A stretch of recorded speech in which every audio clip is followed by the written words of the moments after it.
A 1999 murder in Baltimore County was launched into the national spotlight thanks to the unprecedented success of a podcast. Serial not only turned a local case into a national obsession, it soared and cemented the popularity of an entire medium, the one we're currently using. Since the mystery surrounding the murder of Heyman Lee and subsequent conviction of Adnan Syed, true crime podcasts have dominated the popular sphere, and this case alone has inspired many spin-offs, such as the podcast Undisclosed, as well as books. HBO decided to revisit the case in documentary form, premiering the Case Against Adnan Syed in 4 parts. As resident true crime nerds, read Murderinos, we decided to dive into the new developments and HBO's take on the iconic case. So, starting off for this week's The Feminist Frame, I'm here with my co-host, Olivia. Hey. And our friend, Stephanie, my true crime nerd-loving friend. It's true. What's up? And I'm Aubrey. So, jumping in, before we even talk about the new HBO documentary, I just wanted to talk about, like, the effect of Serial as a whole, with its crazy fucking popularity it achieved, that no one saw coming. No one, like, podcasts just really weren't that big yet when that came out in 2014. And, like, personally, I know you guys know I'm usually the person who's like this, but I was not listening to podcasts before they were cool. No. Like, this is not one I get to claim where I was like, I was already there. I wasn't. I was trying to figure out how to delete that app off my iPhone because you know how they won't let you. I was just like, oh, fine, I'll keep it. And when this came out, so, like, yeah, this definitely really launched that medium for me personally. Well, for the record, I don't think I listened to podcasts until you told me you wanted to talk about this for our podcast. So, I probably started listening to podcasts after I started doing a podcast. So, podcasters far who don't listen ahead to podcasts. from me. Nice. The most hipster. Yeah, that is. I'm just gonna do it. I think I listened to the Missing Maura Murray podcast before Serial, nice. but is that a true crime one? It is, yeah. It's a missing persons case. It's very interesting. That's probably the one that if I had to pick something to learn the outcome of or know what happened, that would be my one. But, oh, really? Mm-hmm, yeah, I would really love to know. I don't know what mine for that one would be. Anyway. Who killed JFK? Oh. I mean, yeah, I would like to know. I'm sure somebody knows. Yeah. I still have to think about it. Part of me is like something really predictable, like John Bonet, but just Birkin. we know who it is, but I just want it to be settled. like one that I kind of already know just is confess. The one I want to know. Or like Elisa Lam, like Yeah. I really just make it be known. Yeah. Anyway. But yeah, so like it also exploded true crime podcasts, which is a whole nother genre. And I think it's like there are so many of them now, and some of them are really great, like In the Dark, Plug. It's amazing.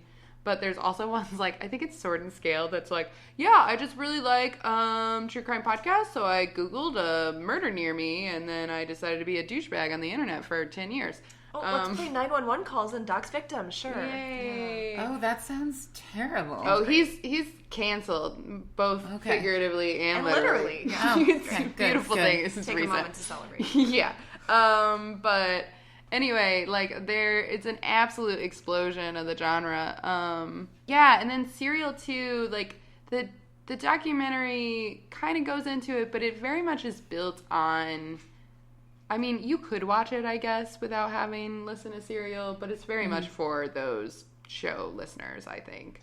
Like, they intend to build on what Serial already did. I definitely think so. It's hard. There's so much information and minutia. It is, having listened to both Serial and Undisclosed, they touched on and covered a lot of what was summarized by Undisclosed, but And Undisclosed was building off of building off of Serial. Yeah. I think it's like assuming that people have listened to Serial.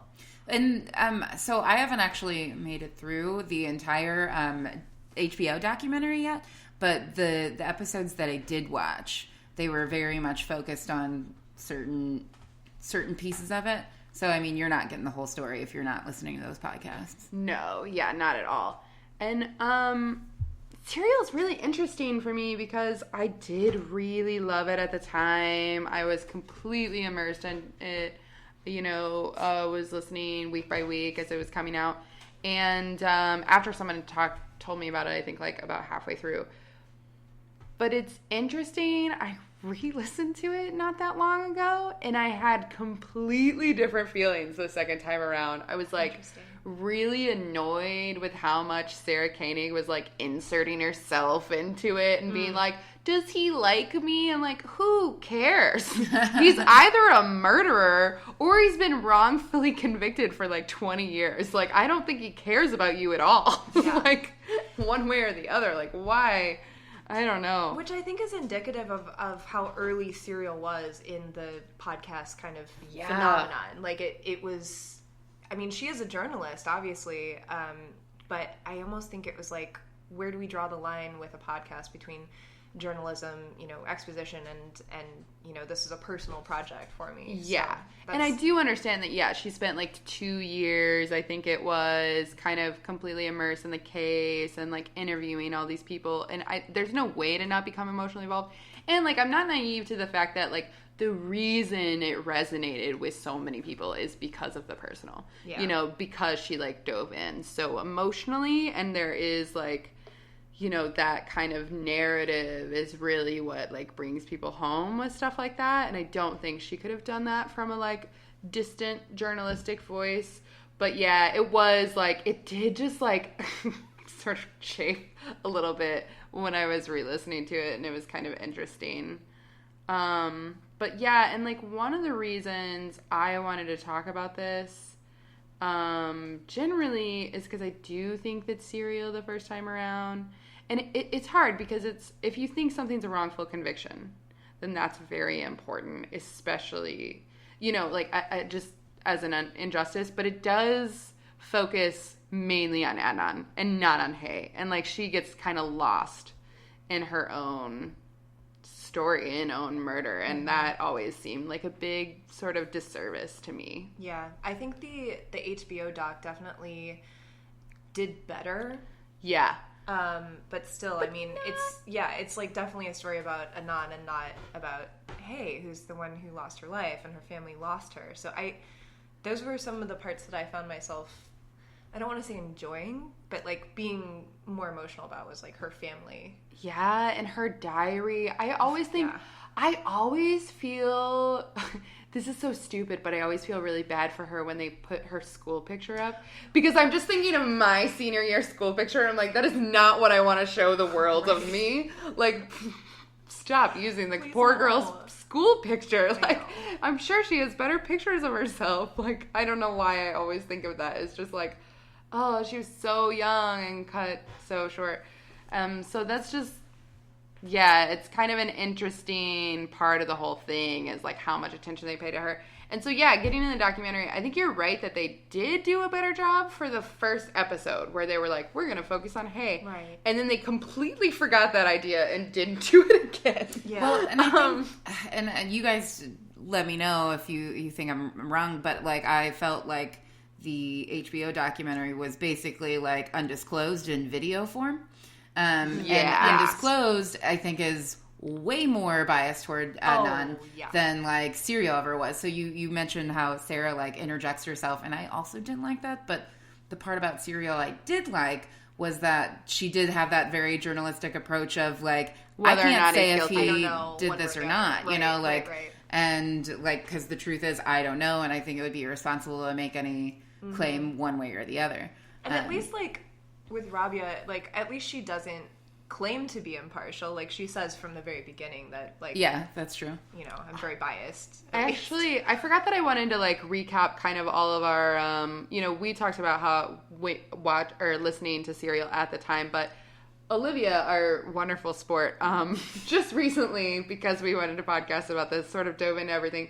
So she is sort of like, I don't know, Stephanie and I have been like immersed in this case for several years. For you, it's like really fresh. So there's not all this like emotional up and down of, what you think, which I think is probably a good like weight for us, to have, to balance us out a little bit. It is. And That's one of the reasons I find this case so interesting is because there are, I mean, countless cases of, wrongful conviction and, right. People that are incarcerated that read Just Mercy by Brian Stevenson. Oh, amazing. Everyone. But, what is it about this case that draws people in? Is it just because of Serial or, because people are so attached to it? Well, and I think it's because it's not so black and white on whether it was a wrongful conviction or not. Yeah. So there's so much debate around it. If he is innocent and was wrongfully convicted and didn't have anything to do with it, he's got to be the most unluckiest motherfucker. That is something that I always think of too. How... So I do want to go through, because the reason I mentioned our history is just because I've gone through, I think, everything from he's absolutely guilty to he's absolutely, maybe not no absolutes. I don't think I've ever had. There's always a murkiness, but I've definitely gone from he's guilty to he's innocent to having all of these different feelings. So that is, I think, what's so captivating. It's I don't know. Yeah. But that saying, this documentary had a lot of bias, and we kind of knew it would because they did option Rabia's book. And I assume you're listening to this because you're familiar, but Rabia Chandri, an activist on the side of Adnan Syed. It is a family friend of hers for the entire time since he was arrested and convicted. And so, both her podcast and her book are on the side of Adnan and freeing him. And she absolutely thinks it's a wrongful conviction. So, anything that she makes as a documentary was going to have that view. But I really thought that they were going to at least try to pretend, to show that it wasn't. Sides. I thought that they maybe would, but they didn't even show important evidence against him, or wouldn't talk about it, wouldn't anything that was kind of made him look guilty. They just skipped, or they would mention really quickly so they could straw man it, but in this really in ordered, just random way, they would just mention something really quick without any kind of narrative or focus, and it'd be well, that doesn't work, but the car couldn't have been there because these neighbors said that 30 years ago they know that it wouldn't have been there. Oh, okay, cool, that makes sense. I totally believe you. And and other things. And then the other big thing with this documentary besides the bias is just I found it pretty, ethically, I don't know, because they absolutely point the finger at other people and are how ethical is that to be maybe it was done, I don't know, you decide. But here's his information and his face and what he looks like. You decide. Here's what the outside of his house looks like, in case you want to do anything about that. Reddit sleuths who have done more with less. That was whoa. Mm-hmm. And same with the guy who found the body. They kind of put it on just both of them, and then just because in the podcast he still had his anonymity, and then I wasn't the reason people found this out, so we're just gonna say it. I don't remember if it was in the doc or undisclosed, but they definitely did that with, I don't know if it's just Mr. Ass or Kathy, not a real name. They did that with her too. They started out saying Kathy, not a real name, and then it came out. Yeah. Well, and that's the difference between Sarah Koenig, a journalist, and Rabia Chandri, an activist. Because I definitely thought some of that was irresponsible. People might have figured out her real name or whatever, but most people that are listening didn't know that. They're not on that fucking Reddit thread. Yeah. You also just told a whole lot more people their real name. Mm-hmm. Yeah. So I was pretty amazed just exactly how biased it was. And then somehow that pushed me to the other side even more, I think, too, in my thoughts. And I do want to get into our thoughts later. But yeah, I think they sacrificed a narrative just to cherry pick what they wanted to show. And that it was just all over the